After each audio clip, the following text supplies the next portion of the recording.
Jag heter Torbjörn Engback. Jag flög Draken, Viggen och Hercules mellan 1970 och 2006.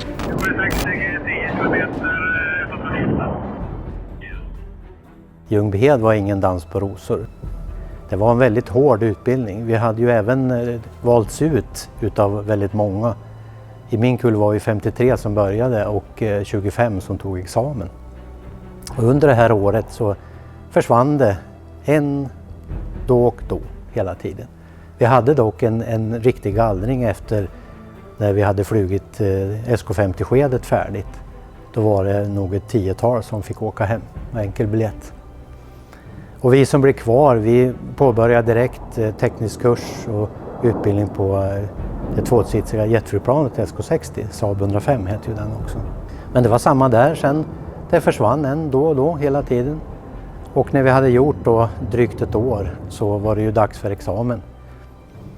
Och då var vi 25 kvar. Utbildningen fortsatte direkt sen i mitt fall med typinflygning på Draken i Uppsala. Och det var också en upplevelse. Om vi pratade om tidigare om det här med, jag kommer ihåg min ensamflygning på SK50. På SK60 kommer jag inte ihåg det passet överhuvudtaget. Däremot på Draken kommer jag ihåg. Då flög vi efter ett antal pass i den tvåsitsiga SK35C flög vi själva med en tom baksits. Och det var vinter och det var bra dragkraft i motorerna och det for iväg som ett skott. Så det var en upplevelse. Det passet minns jag mycket väl. Sen fortsatte den utbildningen ett halvår. Sen var vi alltså färdig då att flyga Draken helt enkelt. Och jag kommer tillsammans med 5 stycken andra kamrater till F13 i Norrköping. Till Martin Blå, alltså andra divisionen. För att genomföra det som vi kallar då för GFSU, grundläggande flygslagsutbildning på J35 Philips som var det modernaste jaktflygplan vi hade i Sverige på den tiden. Då är vi alltså framme vid 1972. Det tog drygt ett och ett halvt år den utbildningen och då lärde man sig radarn, man lärde sig skjuta med alla vapen man hade. Man lärde sig flyga mörker, flyga dåligt väder och så vidare. Och när det här ett och ett halvt året var klart då var man något som kallas för FFSU, fortsatt flygslagsutbildning. Man var väldigt ung fortfarande men jag ska väl inte påstå att man var kaxig direkt, alltså kanske lite. Alla övningar vi gjorde med både 35 och 37 var ju anpassade för kriget. Vi flög fort och lågt för de som behövde det. Våra övningar var väldigt hårda kan vi säga. De var krigslika. Det skördade ju då tyvärr en del haverier också i det. Men vi övade på det viset för att vi skulle göra samma sak i ett skarpt läge. Och det tycker jag var väldigt bra. Alltså man hade lärt sig ett visst sätt att strida på, att flyga på. Och det gjorde man jämt. Nu vet jag ju det också att ibland var det kanske lite för skarpt på det viset. Men vi gjorde övningarna mot varandra. Och även mot andra förband, alltså men i Sverige. Vi gjorde inga övningar mot Sovjetunionen till exempel, det var lite för farligt, alltså lite provokativt. Men då kunde man exempelvis när vi hade Draken och många i början på 70-talet hade Lansen, då kunde man få ett förband med 6 lansar då och vara mål så att säga. Och det var inte så himla enkelt det heller. Mycket flygplan var det på en gång. Sen fick vi efter några tillbud minska ner det där också så att vi fick inte vara för många flygplan i samma område. Men vi flög väldigt hårt som jag sa och stridsmässigt. Det var ett ord som vi använde väldigt mycket. Det är stridsmässig övning. Och då var det alltså krigslik. Och vi hade gjort samma sak om det hade varit skarpt alltså. Och det var ju en styrka att ta med sig. Att man behövde inte fundera. Hur gör jag nu då? När de där kommer. Det gjorde man aldrig. För det var man redan klar med. Man var redan inövad på hur man skulle bete sig. Och med Jaktviggen så hade man en fantastiskt fin radar. Som man såg långt med och man såg brett. Och det gjorde det också att det underlättade hela striden kan vi säga. Alltså man kunde ju inte se på radarn vad det var som kom. Det var ju omöjligt. Man kunde få en hint om det från stridsledningen. Men man hade väldigt god koll på sin omvärld på det här viset. Och vi breddade en rote, alltså en rote är 2 flygplan, och breddade den ungefär 2-3 kilometer, och så spanade vi med våra radarapparater österut. Så vi kunde alltså uppträda helt själva också om stridsledningen och deras radarsystem skulle bli utstört av någon anledning. Det är en stor risk alltså i ett skarpt läge att man försöker störa ut sådana saker. Och störa ut våra radar som vi hade i Jaktviggen, det var nästan till omöjligt på den tiden. Vi hade väldigt bra system som tog hand om det. Incidentberedskapen innebar att vi träffade på väldigt många flygplan i Östersjön, framförallt från Sovjetsidan. Även Västtyskland och Danmark stötte vi på ibland, men den huvudsak var det sovjetiska flygplan. Och mitt rekord, start Visby, 7 stycken utländska flygplan på ett pass, och det tycker jag var rätt bra. Men nu gick det undan, och tyvärr så gick det åt mycket soppa, så det passet blev inte så långt. Men vi kunde också träffa på bombarmador. En start från Kalmar som är mycket speciellt, känner igen. Ganska dåligt väder var det också. Det är ofta det som gör att det blir lite känsligt det här. Så åker vi, eller flyger ska jag väl säga, sydost ut. Och möter på nordig kursen en hel bombarmada med Tu-16, det som NATO-namnet heter Badger. Och det tog aldrig slut, om vi säger så.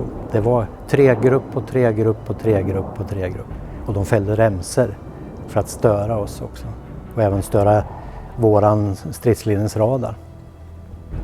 Då känner man sig lite liten.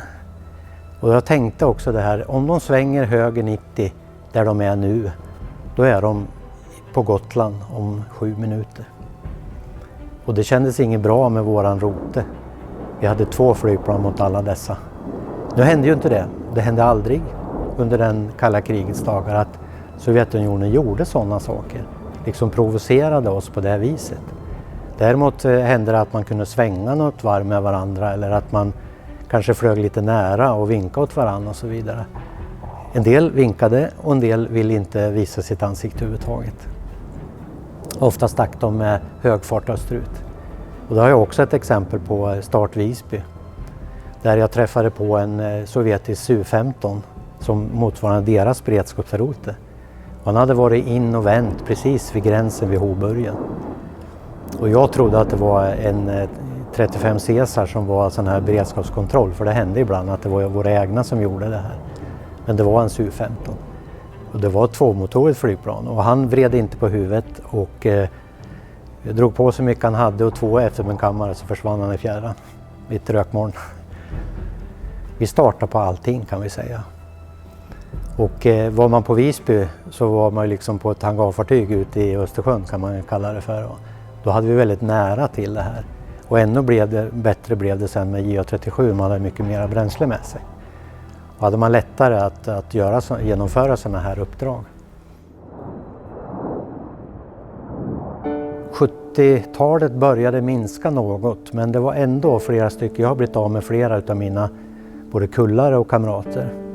Och det som har berört mig mest är när min gode granne omkom i ett haveri uppe i Boden. Det kom så nära så att det var hemskt alltså. Fruktansvärt hemskt. Och 2 små barn hade han hemma. Och hustrun fick ta som hand. Och någon tog hand om barnen också. För att det var för jobbigt helt enkelt. Och det sitter, jag pratar om en film om min ekostart. Men det här sitter också som en film i mitt huvud, att vid det här tillfället att det blev så sorgligt allting alltså.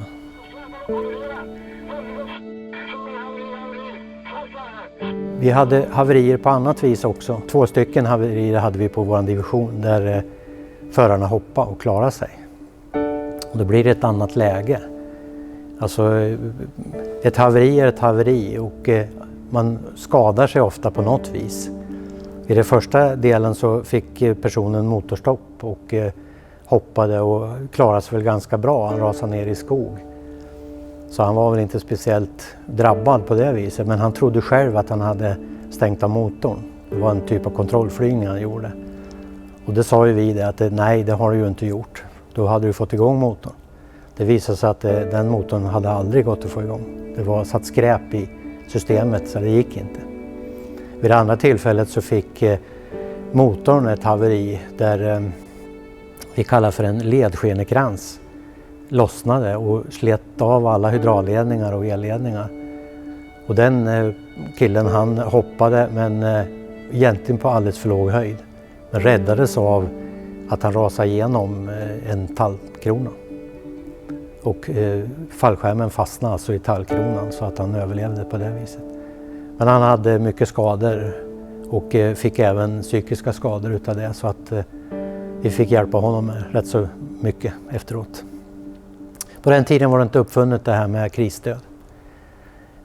Det var liksom, har du ont i armarna? Ja, och den dagen du inte har ont i armarna längre då kan du börja flyga. Det är inte så lätt.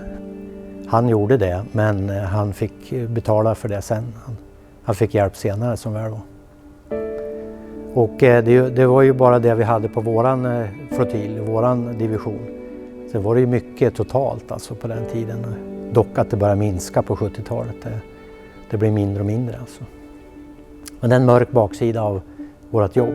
Men jag har aldrig tänkt att jag skulle sluta flyga bara för det.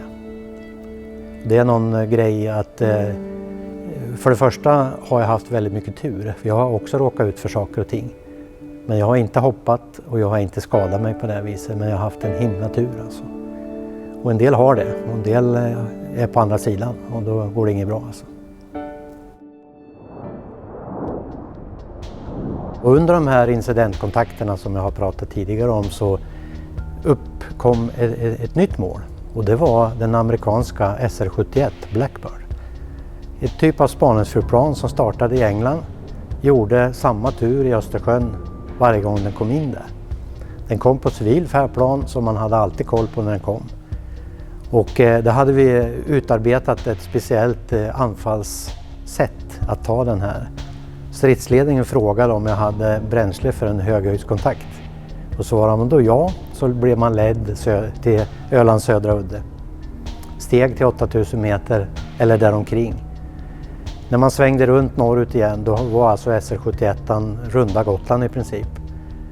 Steg man, tände efterbrandkammaren så man fick överljud, steg med minst Mach 1,2 emot den då.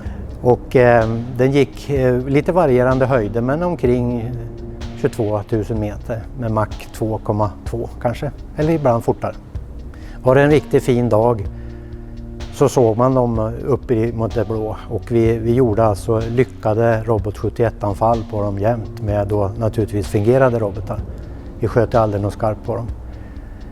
Och man såg den emot det här, alltså på den där höjderna då, vi säger över 16 000 meter, där är inte himlen blå längre utan den är lila eller svart.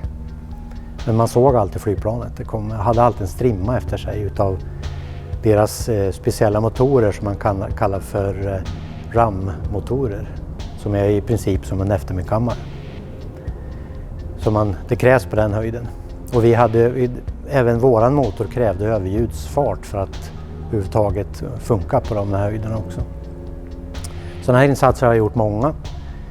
De kom samma spår varje gång, utom en gång när de fick ett enmotorproblem. Och fick gå ner över Gotland. De ville inte styra höger utåt Sovjetunionen utan de svängde vänster mot Sverige. Kom ner på lägre höjd. Jag var inte i luften där vid det passet. Men enda gången som de har kränkt faktiskt svenskt territorium. Men det var ju av nöd. Så det gick ju bra ändå. Det här skedde alltså ett antal gånger. Ibland flera gånger per vecka. Att vi hade kontakt med dem. Och det hade ju lite att göra med vad man pysslar med då på Sovjetsidan. För det var ju det de lyssnade på. Idag kör man ju allt sånt där på satellit så man behöver inte flyga på det viset. Och SR-71 Blackbird-systemet är nedlagt. Vill man se en sånt flygplan på lite närmare håll så åker man till England. Det finns på ett flygmuseum där i Duxford. Står den i en hangar. Ett bra tips.